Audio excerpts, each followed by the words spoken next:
কি সাপ? এই সেই সাপ তো। এটা এটা কার ক্ষেতের গাজল? তোমাদের ক্ষেত? জোরে বলো, তোমাদের ক্ষেত? না, তাহলে গাজল খাইতেছো কেন?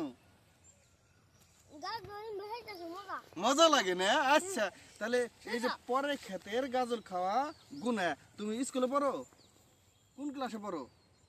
অনেক। এখন তোমার ধরে পুলিশে যদি দেই, হ্যাঁ পুলিশে তুমি ধরে দিয়ে দেই, পুলিশে দর্শক পুলিশে দিয়ে দেই, এই যে পরের ক্ষেতের গাজর উঠে গেছে দেখো, তাহলে এই ক্ষেতটা হয়েছে আমার, আমার ক্ষেত।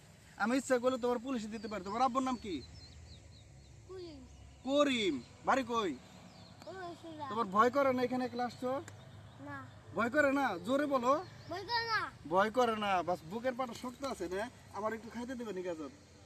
না, খাইতে দেবে? আমার এক দর্শক, আমার ক্ষেতের গাজর আমার খাইতে দেবো না। তোমার তো আমি বাইন্দে তুমি যে খেতে, এই খেতে এই যে এটিতে বাইন্দে তোমাকে এটা ছিল ওরা ঠিক আছে। ভয় বাইরে ফিরে বলে যাবো, শক্তি আছে। তুমি এদিকে আসো তো, তুমি এদিকে আসো, এদিকে আসো, এদিকে আসো, একটু আসো আসো, এদিকে আসো, তাড়াতাড়ি আসো। এখন এর কি করা দরকার বলো? এই আমার ক্ষেতের গাজর ছিঁড়ছে। এটা পুলিশ, এই যে খাবার সাহস কত, ডরে না। এই গাল খাস এটা পুলিশ। কি সাপ? তুমি পুলিশ না? হ্যাঁ পুলিশ। আজকে খাবে কি সাপ?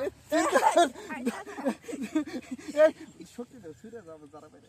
এই যে কি শক্তি আমার কাছে ছুটে যাবার চাই, দেখছো কি শক্তি? ওরে বাবা, ছুটে যাবো আমার কাছে।